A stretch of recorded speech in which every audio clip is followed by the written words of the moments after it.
Bismillahirrahmanirrahim. Bismillahirrohmanirrohim. Assalamualaikum warahmatullahi wabarakatuh. Solawat dan salam selalu dan tetap tercurahkan kepada junjungan kita Nabi besar Muhammad Sallallahu Alaihi Wasallam.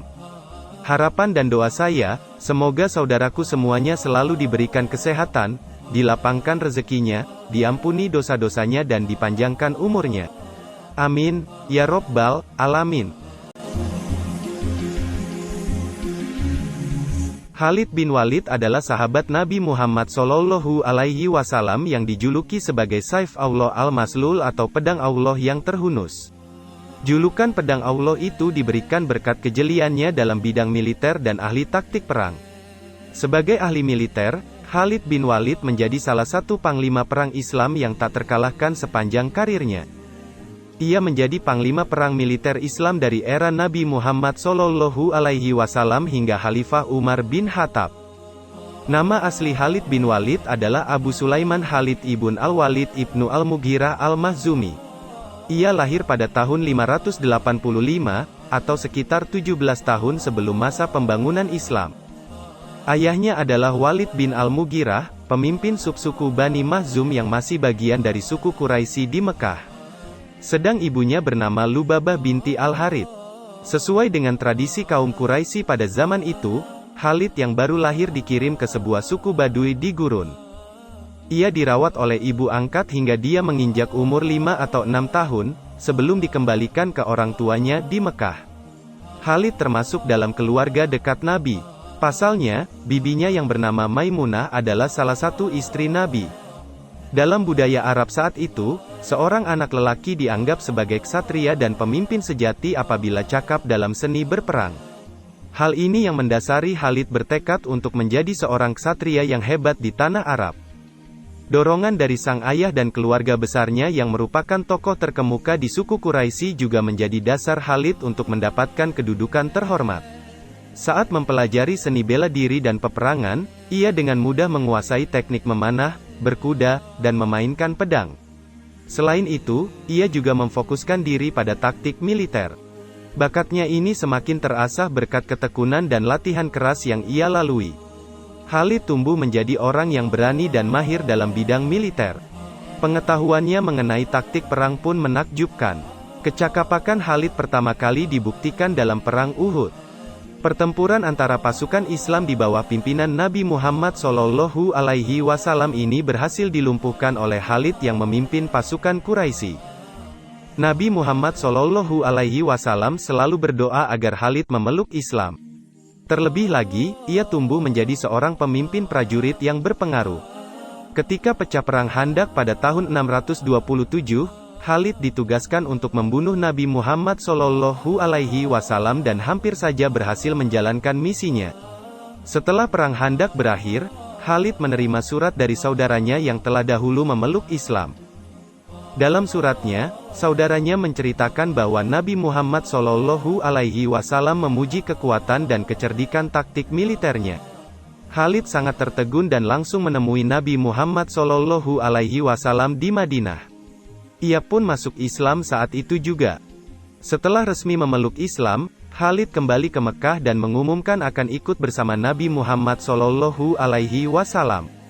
Seluruh masyarakat Mekah kaget dengan pengumuman itu, bahkan keluarga dekat dan para petinggi kafir Quraisy menentang keputusannya. Namun, Khalid telah tetap bertekad untuk bergabung dengan barisan Islam di bawah pimpinan Nabi Muhammad Shallallahu Alaihi Wasallam. Setelah itu, Khalid kembali ke Madinah di mana ia ditunjuk oleh Nabi Muhammad Shallallahu Alaihi Wasallam sebagai panglima militer pasukan Islam. Khalid menjadi panglima militer Islam dari era Nabi Muhammad Shallallahu Alaihi Wasallam hingga era Khalifah Umar bin Khattab. Khalid bin Walid sebagai seorang ahli militer pasukan Islam terlibat dalam sejumlah peperangan, yaitu Perang Yarmuk, Pertempuran Mu'tah, Perang Ridah, Perang Persia Mesopotamia, Perang Suriah Romawi, Pertempuran Walaya, Pertempuran Yamamah, pertempuran Ulais, pertempuran Firas, dan perang Romawi Timur Arab. Dalam perang Mu'tah pada tahun 629 yang melibatkan antara pasukan Romawi dan Muslim, ia menggantikan Zaid bin Haritsah, Ja'far bin Abi Thalib, dan Abdullah bin Rawahah dan para pemimpin pasukan Muslim yang gugur. Gugurnya pemimpin pasukan itu membuat Khalid mengambil alih pimpinan pasukan dan mengatur ulang taktik bertempur. Berkat kecerdasannya, ia mampu memimpin pasukan Muslim menerobos pasukan Romawi dengan selamat dan mendapat julukan Pedang Allah yang terhunus. Di bawah kepemimpinan militernya, Khalid mampu menyatukan Jazirah Arab di bawah kekhalifahan Islam.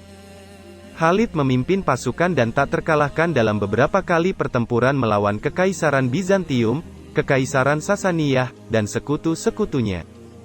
Pencapaian terbesarnya terjadi sepanjang tahun 632 hingga 636, di mana ia memimpin pasukan Islam dalam Perang Riddah, Persia Mesopotamia, dan Suriah Romawi. Khalid juga dikenal karena kemenangan telaknya pada pertempuran Yamamah, pertempuran Ulais, pertempuran Firas, pertempuran Walaya, dan pertempuran Yarmuk. Setelah wafatnya Nabi Muhammad SAW, tampuk pimpinan Islam dipegang oleh Khalifah Abu Bakar. Di era Khalifah Abu Bakar, Khalid masih dipercaya untuk memimpin pasukan Islam dalam beberapa pertempuran, salah satunya Perang Riddah. Selain itu, ia juga berhasil menaklukkan negara satelit Arab Sasanid yaitu Al-Hirah, serta mengalahkan pasukan Sasaniyah dalam penaklukan Irak Mesopotamia. Ketika Khalifah Abu Bakar wafat dan digantikan oleh Umar bin Khattab, perannya dalam militer dikurangi. Akan tetapi, Khalid masih efektif dalam menyusun pasukan Islam melawan Kekaisaran Bizantium selama tahap awal dari peperangan Romawi Timur Arab dan berkat dirinya, Damaskus berhasil ditaklukkan pada tahun 634. Pada tahun 638, Khalid diberhentikan dari karir militernya oleh Khalifah Umar bin Khattab. Khalid bin Walid meninggal di Homs, Suriah, pada tahun 21 Hijriah atau 642 Masehi di usia 50 tahun di tempat tidurnya. Sosoknya kemudian dikenal sebagai pahlawan Islam yang berperan memimpin pasukan umat Muslim menyatukan Jazirah Arab. Selama pertempurannya yang mencapai ratusan, Khalid dipastikan tidak terkalahkan.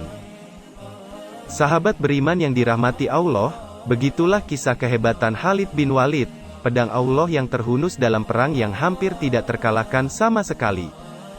Demikian kisah yang saya sampaikan, semoga bermanfaat untuk kita semua. Amin, ya Rabbal Alamin.